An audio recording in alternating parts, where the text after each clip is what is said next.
Jennings and Jared Perkins, a Prospects Live podcast for everything MLB Draft related. Join us as we discuss the biggest stories from college and high school baseball, bring you interviews from your favorite draft prospects and college coaches, and break down live looks at Prospects Live analysis across the nation. Get ready, because you're on a clock with Tyler Jennings and Jared Perkins. All righty, welcome to another episode of On the Clock, the Prospects Live amateur baseball and college, or amateur baseball and MLB Draft podcast. I'm Jared. That's Tyler. We got an awesome guest with us today, Daniel Dickinson out of LSU. Daniel, how are you doing today, man? I'm great. I appreciate you guys having me on. Yeah, man, we're excited to have you on. We've been following your journey for a while. But for the viewers who don't know you, the first question we always like to ask is just give us some insight into your journey through amateur baseball and kind of how you got where you are today. Yeah, for sure. So growing up, I was very, not necessarily unathletic, but I was very underrated and overlooked. I ran a 8-second 60 in a perfect game showcase, like my freshman year of high school or something like that. And I was actually ranked a perfect game 6.5, which is awful. And so I basically hit puberty, I would say my summer going into my junior year of high school. And I actually committed to a junior college called Spokane Falls that fall.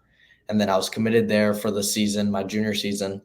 And then I kind of started to grow into my body a little bit more and got better and was able to perform better at these showcases. So I started to go to a couple showcases just out of a hope of an opportunity to play at a higher level, even though it was so late in my recruiting process.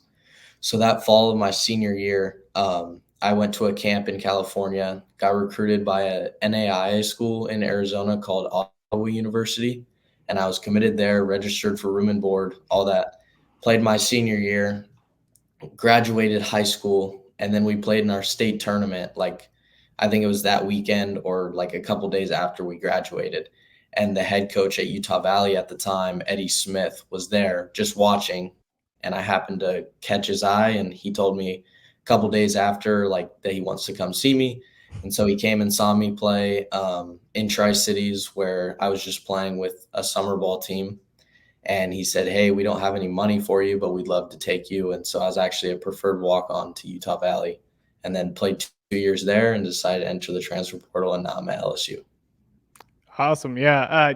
I love hearing that experience because every guy's journey to college ball, to the pros, whatever, is different. Talk about transferring from Utah Valley to LSU this summer. What's that experience been like, experiencing the portal, having to go through all that, but also what's your experience like playing for Jay Johnson now, being at LSU and all those kind of things? Yeah, I would say I didn't necessarily know I was getting to enter the transfer portal after my sophomore season. I really enjoyed playing for Coach Smith. I really enjoyed the culture that we built there. But going to play in the Cape and going to play in Team USA over the summer kind of helped me realize that I belong with those guys. And for me to be able to reach the potential that I want to be at, I need to play against the best all the time. And as well as just kind of exposure, getting out there, playing in front of the right people all the time. So I would say as soon as I entered the transfer portal, I didn't necessarily want to have my phone. It was bad. Everyone was reaching out. I didn't know how to like navigate the process. So I leaned on my advisors at Excel, Brooks Webb and David O'Hagan a lot.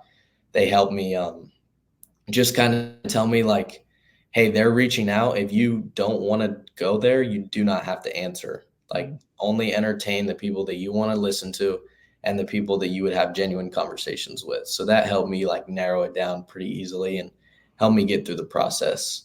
But after I chose LSU, I went on a visit. It was my first visit. It was my only visit.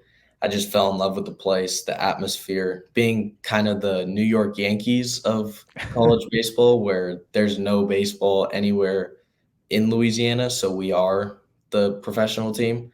I really enjoy playing in front of a bunch of people in the community like that, as well as the facilities, the development, the coaching staff. Like Jay's the best. All of us are the best. Coach Johnson, Coach Jordan, Coach Simpson, Coach Wanaka, they're all good. Yeah, he's got a great crew over there. You talked about some of the summer experiences, so I'll turn over to Tyler because I know he caught you out at USA and all those things. Yeah, I was about to ask about that USA experience because I mean, you were the first Utah Valley player to ever be invited to carry. So kind of just talk about that achievement, not only for Utah Valley, but for yourself being that player and what you've taken away from USA.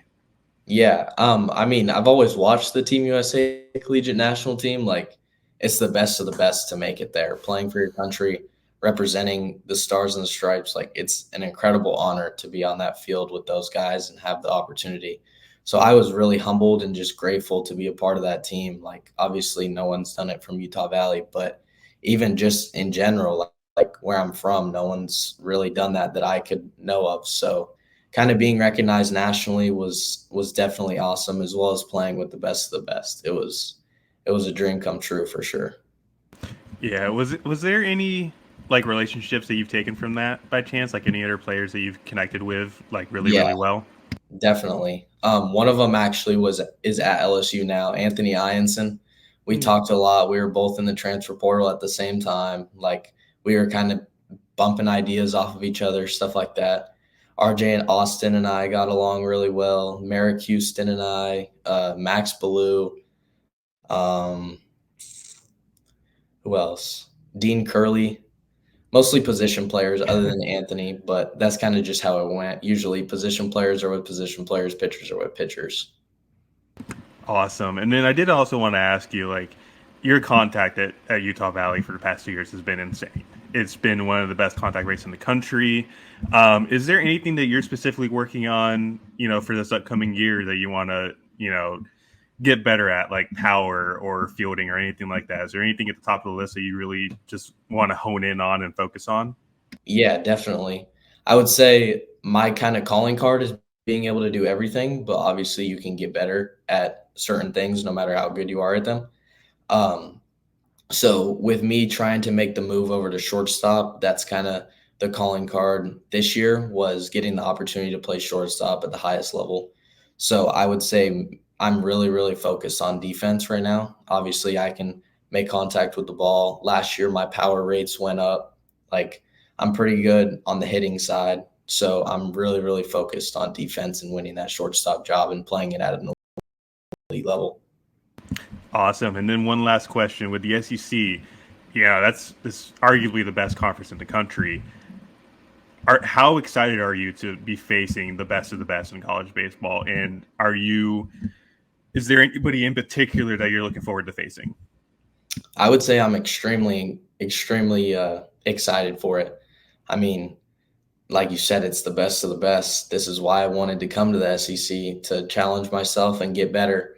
You can only get better by hanging around people that are better than you or is equal. So I would say I'm just overall grateful and humbled to be in this opportunity. But I would say, obviously, you always want to go after the national champion. So Tennessee, I guess. Dean Curley, watch out. Daniel Dickinson's coming for that title. I love it. So yeah, that kind of leads into my next question too. What are some of your expectations for both you personally and the Tigers going into 2025? I think I have some sense of that, but just love to hear from you. Yeah, definitely. I'll start with the team. I've never been to a regional before, so obviously it's pretty common here. So I would say just making a regional, I know it's small, but like I said, it's common here, and I'm excited to go and be in that opportunity to play in the postseason, as well as a super, and then winning the national championship. That's always an opportunity at a school like this, especially why I came to a program like this is because anyone wants to go to Omaha, and who wouldn't want the chance? So as a team, I would say Omaha, of course, getting back there and doing it again. Personally, I want to play shortstop. That's my goal. Yeah. That's kind of what I'm working really hard at. That's the opportunity that I'm being given here, as well as continue to hit at a high level, hit for power, steal bases, all that good stuff. And then like awards, all SEC, Brooks Wallace, and then Golden Spike. Someone's got to do it. I love it. The last question I asked before we go into kind of some more rapid fire fun ones. What are some of your passions away from baseball? What do you like to do to like help you get your mind off your performances on the field and kind of step away from the game a little bit?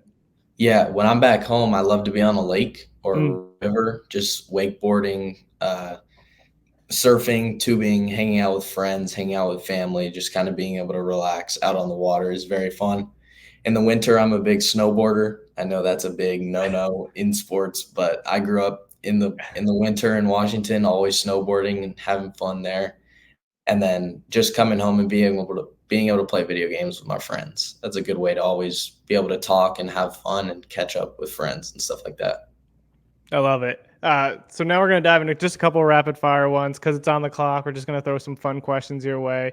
Have you found a go-to food spot in LSU yet?